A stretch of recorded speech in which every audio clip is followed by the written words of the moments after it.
देखिए, आज से हम जो टॉपिक स्टार्ट कर रहे हैं that is event handling in JavaScript. अब यहाँ पर इवेंट हैंडलिंग क्या है, इवेंट क्या होता है और वैलिडेशन क्या है, सबसे पहले हम इनकी बात कर लेते हैं। देखिए, जब भी हम यहाँ पे कुछ वर्किंग इम्प्लीमेंट करते हैं, वर्किंग का मतलब सबसे सिंपल एग्जाम्पल लेते हैं।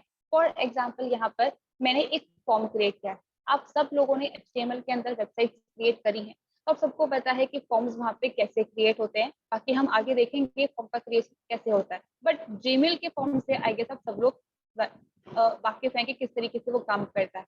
अब सबसे पहले हमसे फर्स्ट नेम पूछा जाता है, देन हमसे सेकंड नेम पूछा जाता है, देन हमसे password, confirm password, date of birth and all those stuff. अब पासवर्ड जो है स्पेसिफिकली उसमें कहा जाता है कि 6 to 8 कैरेक्टर्स, 6 और मोर कैरेक्टर्स का होना चाहिए, और उसमें अल्फाबेट्स भी होने चाहिए, डिजिट्स भी होने चाहिए, कोई स्पेशल सिंबल भी होना चाहिए। अब अगर ऐसा नहीं होता है, ऐसा नहीं का मतलब अगर मैंने सिर्फ 4 कैरेक्टर्स दिए, तो मेरे पास में वहां पे एरर आ जाती है कि पासवर्ड बहुत ज्यादा वीक है, कुछ और पासवर्ड सेट करो। तो यहाँ पे जब हमने डेटा अलग अलग तरीके से इनपुट किया है, जो भी हमारे पास में फॉर्म है, चाहे वो डेट ऑफ बर्थ केस में लिस्ट आ रही हो, रेडियो बटन आ रहे हो, चेक बटन आ रहा हो, टेक्स्ट बॉक्स आ रहा हो, हमने जितनी भी चीजें फिल करी हैं, या तो हम लॉग इन पे क्लिक करेंगे या साइन इन पे क्लिक करेंगे।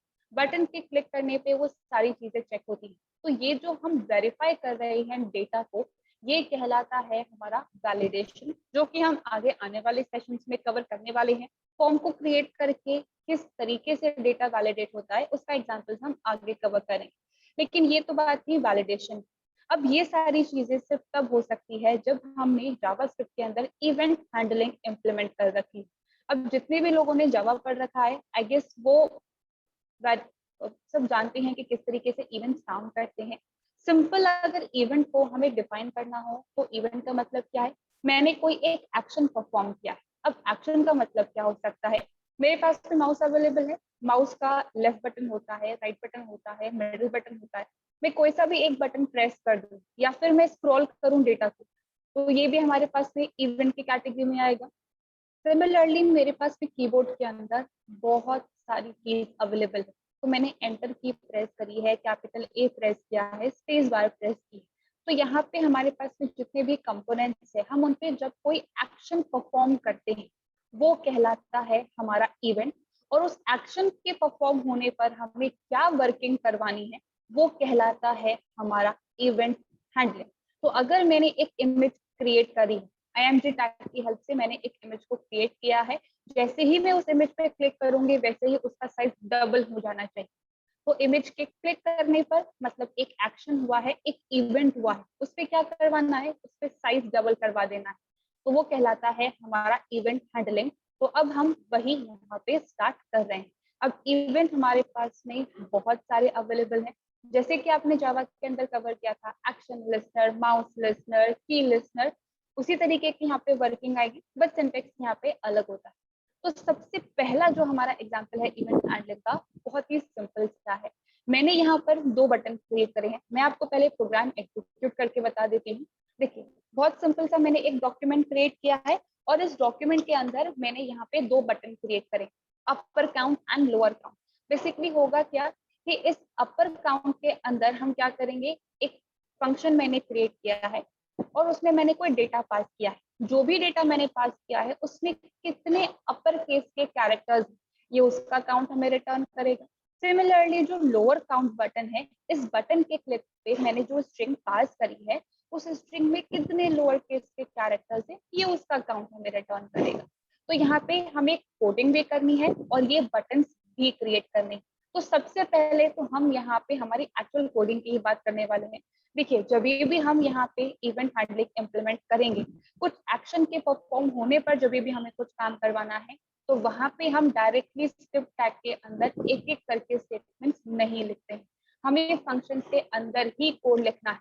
जब फंक्शन को कॉल करूं तब काम होना चाहिए, जब इवेंट को मैं कुछ परफॉर्म करूं सिर्फ तभी इवेंट हैंडलिंग होनी चाहिए। ऐसा नहीं कि मैंने प्रोग्राम को एग्जीक्यूट किया और काउंट निकल के आ गया। जितना भी इवेंट हैंडलिंग होगा हम उसमें फंक्शन को ही काम में लेने वाले हैं। तो यहाँ पर क्योंकि मुझे 2 तरीके की वर्किंग करवानी है, मैंने 2 अलग फंक्शन क्रिएट करे हैं, show upper count and show lower count. सबसे पहले same as all the previous examples, HTML है, title, body and script tag को मैंने स्टार्ट किया। फंक्शन को क्रिएट करने के लिए हमें काम में लेना पड़ता है फंक्शन कीवर्ड फॉलोड बाय हमारे फंक्शन का नाम, that is show upper count. अब यहाँ पे आप चाहो तो इसे अंडरस्कोर से सेपरेट करके भी लिख सकते हो। फंक्शन के नेमिंग के रूल्स वही हैं जो आपने अभी तक की बाकी सारी लैंग्वेजेस में कवर की है। अब जब ये फंक्शन कॉल होगा तो मुझे क्या करना है, मुझे इसे एक स्ट्रिंग पास करनी है और जितने भी अपर केस कैरेक्टर्स हैं उनका काउंट करना है। तो यूजर जो भी स्ट्रिंग पास करेगा उसे मैंने इस क्यू नाम के वेरिएबल के अंदर स्टोर करवा लिया। अब यहाँ पे एक एक करके काउंट में इंक्रीमेंट होगा, तो उसके लिए मैंने var कीवर्ड की हेल्प से uCount नाम का एक वेरिएबल क्रिएट कर लिया है जो कि 0 से इनिशियलाइज। अब यहाँ पर मुझे पूरी स्ट्रिंग को एक साथ चेक नहीं हो सकता, मुझे एक एक कैरेक्टर को चेक करना पड़ेगा। तो स्ट्रिंग भी तो हमारे पास में एक तरीके का कलेक्शन ऑफ कैरेक्टर्स है। कलेक्शन मतलब एक एरे है, और एरे पे अगर ट्रेवर्सिंग करनी हो, एक एक एलिमेंट को एक्सेस करना हो, तो हम लोग को एक काम में लेते हैं। तो मैंने यहाँ पे सिंपल फॉर लूप की हेल्प से पूरी स्ट्रिंग को एक्सेस किया। where I is equals to 0, I less than q dot length and I plus plus। अब क्योंकि ये भी हमारे पास में एक एरे के फॉर्म में ही है, तो 0 से लेंथ -1 तक का लूप चलेगा। स्ट्रिंग की या फिर एरे की लेंथ अगर हमें कैलकुलेट करना है तो लेंथ प्रॉपर्टी हमारे पास में अवेलेबल है। तो मान लेते हैं कि यहाँ पे हमें यूजर ने rainbow as a string pass कर दी है। तो रेनबो में टोटल 7 कैरेक्टर्स होते हैं, तो 0 से लेके 6 तक का हमारा लूप चलेगा। एक एक कैरेक्टर को हम एक्सेस करेंगे और फिर चेक करेंगे। अब जब स्ट्रिंग टॉपिक हम लोग कवर कर रहे थे तब मैंने आप लोगों को बहुत बार ये चीज कही थी कि आगे चल के हम स्ट्रिंग के फंक्शन को बहुत ज्यादा काम में लेने वाले हैं। तो यहाँ पर मैंने उसी तरीके की वर्किंग इम्प्लीमेंट करी है। जैसे जैसे हम इवेंट हैंडलिंग इम्प्लीमेंट करेंगे, फॉर्म वैलिडेशन इम्प्लीमेंट करेंगे, वहां पे स्ट्रिंग के फंक्शन बहुत ज्यादा काम में आएंगे। तो यहाँ पे भी जब मैंने लूप को स्टार्ट किया है तो सबसे पहला मेरा स्टेटमेंट है var a is equals to q dot caret of I।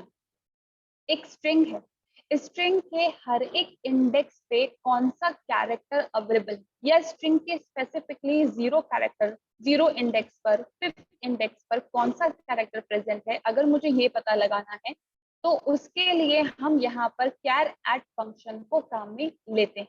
ठीक है, मुझे पूरी स्ट्रिंग को चेक करना है क्योंकि मुझे जो अपर केस कैरेक्टर है देखिए वो कहीं पे भी हो सकता है 0 इंडेक्स से लेके एंड तक, तो इसलिए 0 से लेंथ -1 तक का लूप है। अब एक एक करके कैरेक्टर को एक्सेस करना है, तो q डॉट कैरेट ऑफ आई। जब पहली बार लूप चलेगा तो i की वैल्यू 0 होगी, तो स्ट्रिंग के 0 इंडेक्स पर जो भी कैरेक्टर है वो मैंने इस a नाम के वेरिएबल के अंदर आके स्टोर करवा दिया है। अभी तक सिर्फ कैरेक्टर को एक्सेस किया है, उसे चेक नहीं किया है वो क्या है या नहीं। तो यूजुअली हम क्या करते हैं, हम एसवाई वैल्यू की हेल्प से चेक करते हैं। कैपिटल का जो रेंज होता है हमारे पास में दैट इज 65 to 90, लेकिन अगर हम चाहे तो यहाँ पे हम डायरेक्टली कैरेक्टर्स को यूज करके भी रेंज स्पेसिफाई कर सकते हैं। तो मैंने यहाँ पे लिखा है इफ कैपिटल ए जो कि है वेरिएबल का नाम is greater than equals to A and capital A is less than equal to Z. मतलब इस ए के अंदर जो भी कैरेक्टर आके स्टोर हुआ है वो इस ए से लेके जेड तक की रेंज के बीच में फॉल करता है, तो मैंने यू काउंट के अंदर प्लस प्लस करवा दिया है। तो यहाँ पे जैसे जैसे कैरेक्टर्स मिलते जाएंगे वैसे वैसे उन पे चेकिंग परफॉर्म होगी और एक एक करके इंक्रीमेंट होता जाएगा। मेन पार्ट है स्टार्ट से लेके एंड तक लूप चलाना और एक एक कैरेक्टर को एक्सेस करना। अब यहाँ पे क्योंकि ये एक एरे है तो जरूरी नहीं है कि आप कैरेट को ही काम में लोगे। अगर आप चाहो तो आप डायरेक्टली कुछ इस तरीके से भी लिख सकते हो क्यू ऑफ आई, जैसे हम नॉर्मली एरे को एक्सेस करते हैं। लेकिन स्ट्रिंग के अंदर फंक्शंस अवेलेबल है, तो हम जितने भी एग्जांपल्स कवर करेंगे उनमें आपको इसी तरीके के फंक्शंस मिलेंगे। अब हो सकता है आप में से किसी को ये रेंज याद नहीं रहे, या फिर आप ये कहो कि मुझे तो एसकाई कोड के बेस पे ही काम करना है, तो फिर आप कैरेट के बजाय कैर कोड एट फंक्शन को काम में ले सकते हैं। कैर कोड एट को भी हम इंडेक्स वैल्यू ही पास करते हैं। वो क्या करता है, इस स्ट्रिंग के 0 इंडेक्स पे जो भी कैरेक्टर प्रेजेंट है उसका एसकाई कोड रिटर्न करने का काम करता है, जो कि ए के अंदर आके स्टोर हो जाएगा। फिर आप यहाँ पे चेक कर सकते हो a is greater than equal to 65 and a is less than equal to 90। तो डिपेंडिंग अपॉन आपको किस तरीके की वर्किंग करनी है उस तरीके का फंक्शन काम में लो और उस तरीके से आप रेंज स्पेसिफाई कर सकते हैं। डायरेक्टली कैरेक्टर्स एक्सेस किया है कैर एट फंक्शन को काम में लेके, तो यहाँ पे A to Z की रेंज हो सकती है। और अगर आपने ASCII कोड को यूज करके वर्किंग करी है, मतलब आपने कैर कोड एट को काम में लिया है, तो फिर आप 65 और 90 वाली भी वर्किंग इम्प्लीमेंट कर सकते हैं।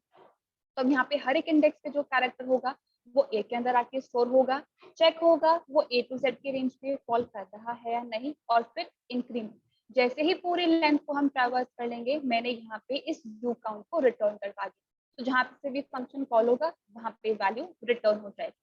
अब ये एग्जैक्ट सेम वर्किंग मैंने की है इस सेकेंड फंक्शन के साथ, फंक्शन शो लोअर काउंट। यहाँ पे भी जब इस फंक्शन को कॉल करेंगे तो एक स्ट्रिंग आएगी जो मैंने क्यू के अंदर असाइन करवाया। लोअर काउंट मुझे कैलकुलेट करना है, तो यहाँ पे मैंने एल काउंट वेरिएबल क्रिएट किया है। अगेन 0 से लेके लेंथ -1 तक का लूप चलाया है एंड प्लस प्लस। स्ट्रिंग के अंदर जितने भी कैरेक्टर्स हैं, एक एक कैरेक्टर को मैंने इस ए नाम के वेरिएबल के अंदर स्टोर करवाया है। अब हम यहाँ पे लोअर केस वाला फिनोमेना चेक कर रहे हैं। So if a is greater than equals to small a and a is less than equals to small z, तो small a से लेकर small z तक की रेंज के बीच में अगर कैरेक्टर फॉल करता है तो l काउंट प्लस प्लस। तो यहाँ पे भी सेम कैरेट कैरकोडैट आप दोनों में से कुछ भी काम में ले सकते हो, और रेंजेस में भी आप फिर उसी तरीके की वर्किंग इम्प्लीमेंट कर सकते हो। तो स्टार्ट से लेके एंड तक पूरी स्ट्रिंग को ट्रैवर्स करेंगे, एक एक कैरेक्टर ए के अंदर आएगा, चेक होगा रेंज में है या नहीं, और फिर एल काउंट प्लस प्लस। जब पूरी स्ट्रिंग ट्रैवर्स हो जाएगी तो मैंने एंड में जाके इस एल काउंट को रिटर्न करवा दिया। अब ये है हमारे फंक्शंस, राइट। फंक्शंस जो हैं वो कब काम करते हैं, जब हम उन्हें कॉल करें। अगर मैं इस स्क्रिप्ट को सिर्फ इस स्क्रिप्ट टैग को एग्जीक्यूट करूंगी जहाँ पे फंक्शंस बने हुए हैं, तो होगा क्या कि ये फंक्शंस हमारी मेमोरी में लोड हो जाएंगे। जब तक इन्हें कॉल नहीं किया जाएगा तब तक ये एग्जीक्यूट नहीं होंगे। अब मुझे इन्हें डायरेक्टली कॉल नहीं करना, मैंने यहाँ पे बटन क्रिएट करें, ठीक है। इन बटन के क्लिक पे मुझे वर्किंग इम्प्लीमेंट करवानी। अब बटन जो है वो तो HTML में डिजाइन होते हैं, जावास्क्रिप्ट के अंदर बटन नहीं होते। तो हमें क्या करना पड़ेगा, जितने भी फंक्शन हैं वो स्क्रिप्ट टैग के अंदर बनाने पड़ेंगे। तो स्क्रिप्ट टैग स्टार्ट किया है, फंक्शन क्रिएट करे हैं, और स्क्रिप्ट टैग को मैंने यहाँ पे क्लोज कर दिया, और उसके बाद मैंने यहाँ पे बटन को क्रिएट किया। अब बटन को क्रिएट करने के दो तरीके हैं। पहला तरीका तो होता है डायरेक्टली बटन टैग को काम में ले लेना, और दूसरा तरीका होता है इनपुट टैग को काम में लेना। तो मैंने जितने भी एग्जाम्पल्स इंप्लीमेंट किए हैं उनमें आपको इनपुट टैग ही देखने को मिलेगा। आप चाहो तो बटन टैग को भी काम में ले सकते हैं। तो यहाँ पे मैंने इनपुट टैग को काम में लिया है, type is equals to button. अब जो भी बटन मैंने क्रिएट किया है वो सिंपल एक बॉक्स तो आता नहीं है, उस पर कुछ टेक्स्ट डिस्प्ले होता है ना, जैसे log in, sign up, okay, yes, cancel, yes and no. उसी तरीके से मुझे यहाँ पे भी टेक्स्ट डिस्प्ले करवाना है। तो उसके लिए हम काम में लेते हैं वैल्यू एट्रीब्यूट। तो यहाँ पे मैंने लिखा है अपर काउंट। सिमिलरली मैंने यहाँ पे एक और बटन क्रिएट किया, input type is equals to button, value is equals to lower count. अब यहाँ पे इतना काम जो है वो तो है बटन को क्रिएट करने। अब बटन के क्लिक पर मुझे काम करवाना है। क्लिक मतलब जैसे ही मैं बटन पे कर्सर लेके जाऊं और लेफ्ट माउस का जो लेफ्ट बटन होता है उस पर क्लिक करूं, तब वर्किंग इम्प्लीमेंट। तो उसके लिए हमारे पास में यहाँ पर ऑन क्लिक नाम का एक प्री डिफाइंड इवेंट अवेलेबल है। जब भी हम लेफ्ट बटन पे एक बारी क्लिक करते हैं और हमें कुछ वर्किंग करवानी होती है, तो हम इस ऑन क्लिक को काम में लेते हैं। अगेन प्री डिफाइंड इवेंट है, सब कुछ स्मॉल में आएगा। कैपिटल स्मॉल अगर आप चेंज कर दोगे तो फिर एरर आएगी प्रोग्राम के अंदर। तो वो केस सेंसिटिविटी को आपको थोड़ा ध्यान रख के चलना है, क्योंकि यहाँ पे फंक्शंस भी आ रहे हैं। तो अब यहाँ पे मैंने लिखा है on click is equals to, यहाँ पे जितने भी एट्रीब्यूट्स और उनकी वैल्यू हम देते हैं तो वो हमेशा डबल कोट्स के अंदर आते हैं। तो मैंने भी यहाँ पे ऑन क्लिक के साथ में डबल कोट्स को ही काम में लिया है, और फिर फंक्शन की कॉलिंग करें। देखिए फंक्शन की कॉलिंग क्या है, मुझे यहाँ पे पहला जो बटन है दैट इज अपर काउंट, उसके क्लिक होने पर अपर केस का काउंट आना चाहिए, जिसके लिए फंक्शन क्रिएटेड है शो अपर काउंट। तो मैंने यहाँ पे शो अपर काउंट फंक्शन को कॉल करवाते टाइम यहाँ पे रेनबो जो डेटा है वो पास किया। रेनबो देखिए यहाँ पे ए, आई और बी जो है वो कैपिटल में है, बाकी सारे स्मॉल में है। तो 3 हमारे पास में टोटल काउंट आना चाहिए। अब ये काउंट जब हमारे पास में रिटर्न होके आएगा तो हम इसे किस तरीके से डिस्प्ले करवाएंगे। अगर मैं यहाँ पे डॉक्यूमेंट डॉट राइट लिखूंगी तो होगा क्या, डॉक्यूमेंट डॉट राइट की वजह से जो मेरा पुराना डॉक्यूमेंट है जिसपे मैंने बटन्स क्रिएट कर रखे हैं, ये बटन्स गायब हो जाएंगे और फिर हमारे पास में डेटा डिस्प्ले होगा। पर ये तो गड़बड़ है, ये तो सही नहीं है। मुझे बटन्स भी डिस्प्ले करवाते रहने हर टाइम, और मुझे डेटा भी डिस्प्ले करवाना है। तो इसीलिए मैंने यहाँ पे शो अपर केस फंक्शन को कॉल किया है अलर्ट के अंदर। अलर्ट हमारे पास में एक मैसेज डायलॉग बॉक्स होता है, जैसे पॉपअप नोटिफिकेशन आता है ना, बिल्कुल उसी तरीके से। तो अलर्ट के अंदर मैंने शो अपर काउंट लिखा है और रेनबो स्ट्रिंग को पास किया है। तो ये पूरी स्ट्रिंग जाएगी क्यू वेरिएबल के अंदर, स्टार्ट से लेके एंड तक एक एक कैरेक्टर को एक्सेस करेंगे, फिर ए टू जेड की रेंज के बीच में कंपेयर करेंगे। टोटल 3 कैरेक्टर्स ऐसे हैं जो कैपिटल की रेंज में फॉल कर रहे हैं, तो यू काउंट हमें 3 रिटर्न के फॉर्म पे आएगा। अब रिटर्न होके अलर्ट की वजह से बिल्कुल टॉप में सेंटर में मैसेज बॉक्स में डिस्प्ले हो जाएगा। Same goes for the second button as well, on click is equals to alert, show lower count, और यहाँ पे भी मैंने सेम रेनबो स्ट्रिंग ही पास करी। सेम वही कैरेक्टर्स है, अब यहाँ पे R N O and W जो है हमारे पास में वो स्मॉल केस में, तो टोटल काउंट हमारे पास में 4 आने वाला है। तो एक बार हम इसका एग्जीक्यूशन देख लेते हैं, फिर एक छोटी सी चीज और बाकी है। देखिए पेज को मैंने यहाँ पे रिफ्रेश कर लिया है और अपर काउंट में क्लिक कर रही हूँ। लेफ्ट क्लिक आपको करना है, राइट क्लिक के लिए यहाँ पे अलग वर्किंग होती है, ठीक है। तो एक बार ही जब हम क्लिक करेंगे तो देखिए ये हमारे पास में अलर्ट बॉक्स आ गया है और टोटल आया है हमारे पास में 3। रिटर्न क्या करवाया था, यू काउंट मतलब total count of upper case character, ये आ गया। सिमिलरली अगर मैं लोअर काउंट पे क्लिक करती हूँ तो देखिए मेरे पास में 4 काउंट आया है। तो यहाँ पे किसी भी तरीके के इवेंट के अकर होने पर कुछ भी वर्किंग इम्प्लीमेंट हम करवाते हैं तो वो कहलाता है हमारा इवेंट हैंडलिंग। तो बटन क्रिएट करें और उनके क्लिक होने पर हमने कुछ डेटा डिस्प्ले करना है। ये सबसे सिंपल एग्जाम्पल है हमारा इवेंट हैंडलिंग का। अब उससे पहले एक और छोटी सी चीज, देखिए यहाँ पे HTML में जब भी हम क्रिएशन इम्प्लीमेंट करते हैं, यानी कि हम ये एट्रीब्यूट और उसकी वैल्यू स्पेसिफाई करते हैं, type is equals to button, value is equals to upper count, तो यूजुअली जो ये वैल्यूज है इन्हें हम डबल कोट के अंदर स्पेसिफाई करते हैं। ऑन क्लिक के साथ में भी मैंने यही चीज वर्किंग इम्प्लीमेंट करी है, डबल कोट्स के अंदर मैंने सारा डेटा स्पेसिफाई किया है। लेकिन यहाँ पे जो मेरे पास में फंक्शन है, मुझे उस फंक्शन को भी स्ट्रिंग टाइप की वैल्यू ही पास करनी है और स्ट्रिंग भी डबल कोट के अंदर आता है। तो आपको एक चीज ध्यान रखनी है कि हम डबल कोट्स के अंदर डबल कोट्स स्पेसिफाई नहीं कर सकते, सिंगल कोट्स के अंदर सिंगल कोट्स स्पेसिफाई नहीं कर सकते। तो या तो डबल कोट के अंदर सिंगल कोट मेंशन करो या सिंगल कोट्स के अंदर डबल कोट मेंशन करो। अगर आप यहाँ पे दोनों केसेस में डबल कोट्स लिख दोगे तो होगा क्या, हमारे प्रोग्राम में गड़बड़ हो जाएगी, ये ओपनिंग क्लोज माना जाएगा और ये क्लोजिंग कोट माना जाएगा, तो वो तो गलत है। तो इसलिए थोड़ा सा कोड का आपको ध्यान रखना पड़ेगा। अगर आप फंक्शंस में स्ट्रिंग टाइप की वैल्यू पास कर रहे हो, तो अगर इंटीजर वैल्यू तो फिर कोड्स की रिक्वायरमेंट नहीं है, फिर तो हम जरूरत ही नहीं है कोड्स यूज करने की। तो एक छोटा सा रूल है जो आपको ध्यान रखना पड़ेगा। अब इस प्रोग्राम में किसी को कुछ भी कंफ्यूजन स्टेटमेंट्स में, एग्जीक्यूशन में, या जो मैंने लास्ट में बताया उसमें,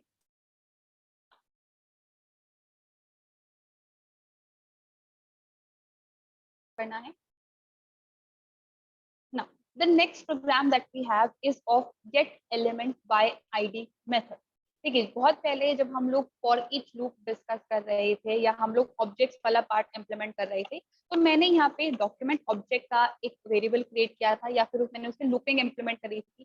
ठीक है, तो लूपिंग इम्प्लीमेंट करने पे हुआ क्या था, हमने की और वैल्यू के फॉर्म में सारे डेटा को डिस्प्ले करवाया था एक एक करके। बहुत लंबी सी लिस्ट मैंने आपको बताई थी, मैंने कहा था कि बहुत सारे मेथड से हम आगे आने वाले सेशंस में कवर करेंगे। अभी तक डॉक्यूमेंट ऑब्जेक्ट का हमने सिर्फ राइट मेथड कवर किया है, जो डॉक्यूमेंट पे डेटा को राइट करने के लिए, डिस्प्ले करवाने के लिए काम में लिया जाता है। अब यहाँ पे आज हम सेकेंड मेथड कवर कर रहे हैं, that is get element by ID. अब ये सबसे इम्पोर्टेंट मेथड है अगर हमें डायनामिक चीजें क्रिएट करनी है।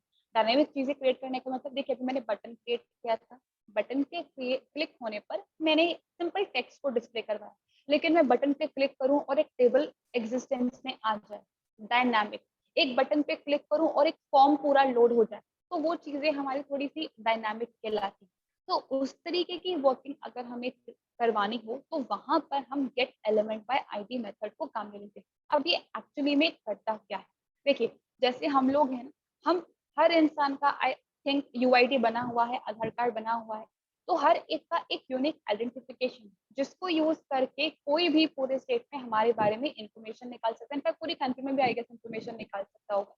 तो हमारी आईडी के बेसिस पे हमारी इंफॉर्मेशन आ रही है। सिमिलरली यहाँ पर gate element by ID method जो है वो आईडी को यूज करके आइडेंटिफिकेशन करता है। अब किसका आइडेंटिफिकेशन करेगा?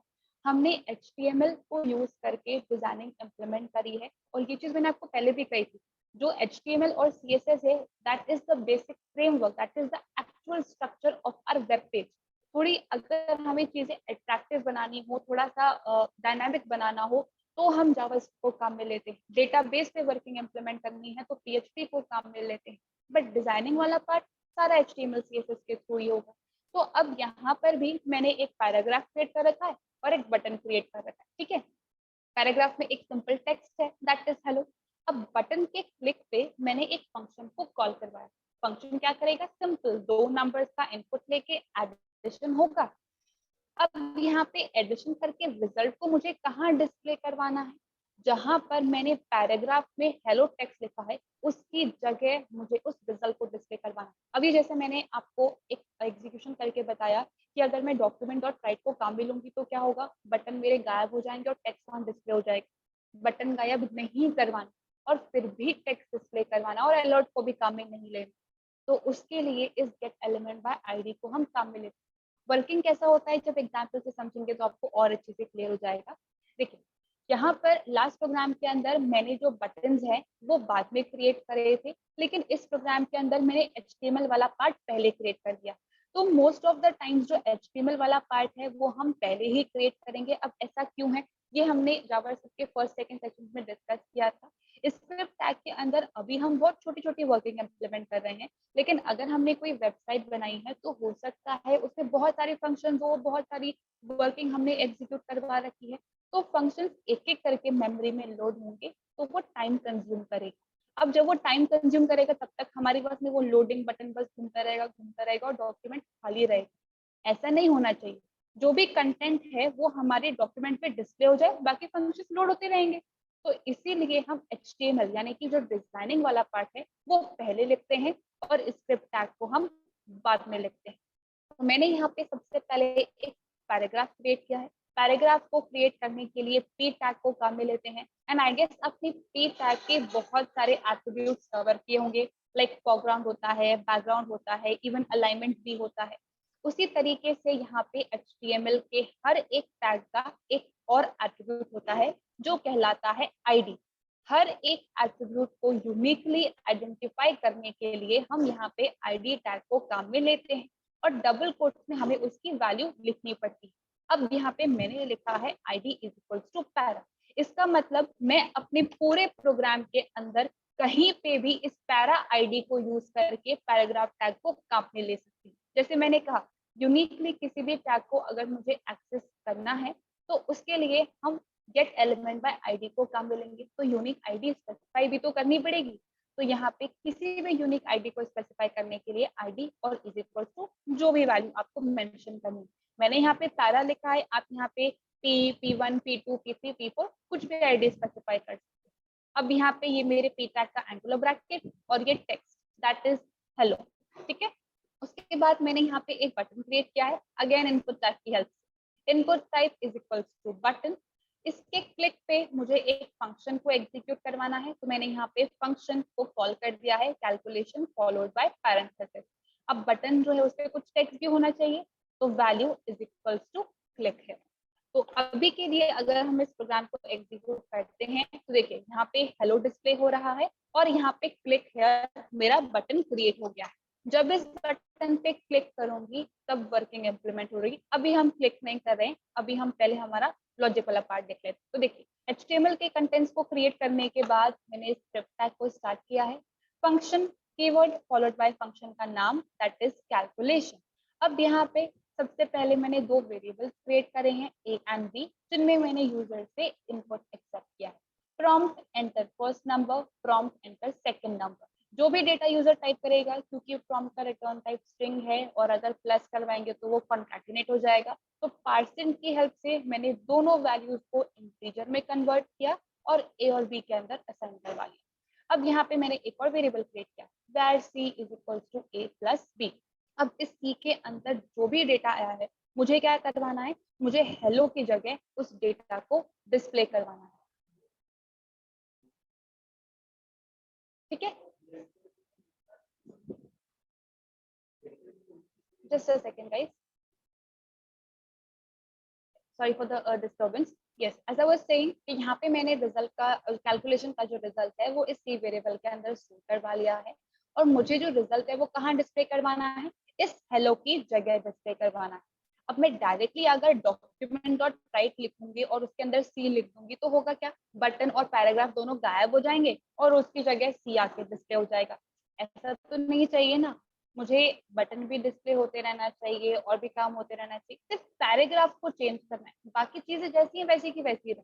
तो यहाँ पे हम डॉक्यूमेंट ऑब्जेक्ट का gate element by ID method को काम में लेंगे। Document dot gate element by ID, इस गेट एलिमेंट बाय आईडी में एलिमेंट का ई, बाय का बी एंड आईडी का आई कैपिटल है। प्री डिफाइंड फंक्शंस है, केस सेंसिटिव है लैंग्वेज, तो आपको ध्यान रखना है पूरी चीजें।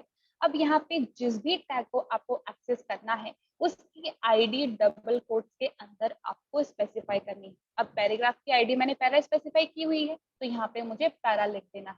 अब यहाँ पे सिर्फ इस पैराग्राफ टैग को हमने एक्सेस किया है, हमने HTML के एक कंपोनेंट को, HTML के एक टैग को स्क्रिप्ट टैग के अंदर एक्सेस किया है यूजिंग दिस फंक्शन। अभी सिर्फ पैराग्राफ को हम देख सकते हैं, उससे सिर्फ एक्सेस कर सकते हैं। करना क्या है, उसका डेटा मैनिपुलेट करना। अब आप सब लोगों ने क्लासेस एंड ऑब्जेक्ट्स का कंसेप्ट पढ़ रखा है और सब लोग गेट मेथड और सेट मेथड से फेमिलियर। गेट मेथड क्या करता है, डेटा को रिटर्न या प्रिंट करने के लिए हम काम में लेते हैं, और सेट मेथड क्या करता है, डेटा को सेट करने का काम करता है। तो सिमिलरली अगर उसी टाइप की वर्किंग हमें यहाँ पे एग्जीक्यूट करवानी है तो उसके लिए हमारे पास में एक प्री डिफाइंड प्रॉपर्टी अवेलेबल है जो कहलाती है inner HTML। Inner complete small में है, HTML कंप्लीट कैपिटल में। अब इस स्टेटमेंट का कंप्लीट मतलब क्या है, मैंने अपने डॉक्यूमेंट के अंदर कहीं पे कुछ ऐसा कर रखा है कि जिसकी आईडी मैंने पैरा स्पेसिफाई कर रखी है। अब पूरे डॉक्यूमेंट में ऐसा कहीं पे भी कुछ भी क्रिएटेड है जिसकी आईडी पैरा है, हाँ ये पैराग्राफ टैग है जिसकी आईडी पैरा है। क्या करना है, इनर HTML मतलब इस पैराग्राफ का जितना भी कंटेंट है आप उसको एक्सेस करके प्रिंट भी करवा सकते हो और उससे मॉडिफाई भी कर सकते हो। तो पैराग्राफ टैग की जितना भी कंटेंट है जो भी हमें सेट करना है, तो inner HTML is equals to और जो भी डेटा हमें सेट करना है, तो मैंने यहाँ पे लिखा है सम इज प्लस सी। अब क्योंकि ये एक सिंगल मैसेज के फॉर्म में कंबाइन होकर डिस्प्ले होना चाहिए इसलिए मैंने पैरेंथेसिस के अंदर स्पेसिफाई किया। मान लेते हैं कि ए के अंदर 10 है, बी के अंदर 5 है, तो सम इज कोलन 15 एक सिंगल मैसेज फॉर्म होगा और फिर इस पैराग्राफ के जो हेलो टैग है वो ओवरराइट हो जाएगा उस 15 वाले मैसेज के साथ में। तो स्क्रिप्ट टैग में HTML के कंपोनेंट को एक्सेस करके उसके डेटा को मॉडिफाई करने का काम कर रहा है हमारा ये कंप्लीट स्टेटमेंट। अब एक बार पहले इसका एग्जीक्यूशन देख लेते हैं। देखिए मैंने यहाँ पे क्लिक हेयर पे क्लिक किया है, नंबर मुझसे इनपुट मांग रहे हैं तो मैंने 30 इनपुट किया है और 15 इनपुट किया है, आंसर क्या आएगा 45। देखिए सम इज 45 हमारे पास में यहाँ पे आ गया। फिर से पेज, देखिए पहले पेज रिफ्रेश नहीं हो रहा था लेकिन अब पेज रिफ्रेश हो रहा है। फिर से क्लिक हेयर पे क्लिक करेंगे, मैंने 4 एंटर किया, 8 एंटर किया, सम इज 12। फिर से पेज को रिफ्रेश करेंगे तो यहाँ पे ये हमारे पास में थोड़ा सा एक बेटर ऑप्शन हो जाता है जब हम फंक्शन की हेल्प से एक दूसरे कंपोनेंट को एक्सेस कर सकते हैं। Gate element by ID is one of the most important method. यहाँ पे थ्योरेटिकल एग्जाम्स के अंदर भी इससे रिलेटेड क्वेश्चन पूछे जाते हैं, विद एग्जाम्पल्स भी कभी कभी पूछा जाता है। तो आप ये छोटा सा एग्जाम्पल एक्सप्लेन करके बता सकते हैं कि चीजें कैसे काम कर रही हैं। तो पूरे डॉक्यूमेंट के अंदर कहीं पे भी कोई भी टैग क्रिएटेड है और आपको उसे एक्सेस करना है जावास्क्रिप्ट के कोड के अंदर, तो हमारे पास में मेथड काफी सारे अवेलेबल हैं। आज मैंने आपको पहला मेथड बताया है गेट एलिमेंट बाय आईडी, बाकी के जो मेथड्स है ये हम डॉम टॉपिक के अंदर कवर करेंगे। अब जो भी आईडी की हेल्प से आप एक्सेस करने का ट्राई कर रहे हो, मेक श्योर की आईडी सेम होनी चाहिए, कहीं पे भी केस का डिफरेंस नहीं हो सकता, ठीक है। और अगर आपने यहाँ पे कुछ ऐसी आईडी लिख दी जो एग्जिस्ट नहीं करती तो फिर प्रोग्राम के अंदर एरर आएगी। तो इस पैरा नाम की आईडी का जो भी कंपोनेंट क्रिएटेड है उसके टेक्स्ट को हमने चेंज कर दिया है using inner HTML। That's how this program is working. अब इस प्रोग्राम में किसी को कुछ भी कंफ्यूजन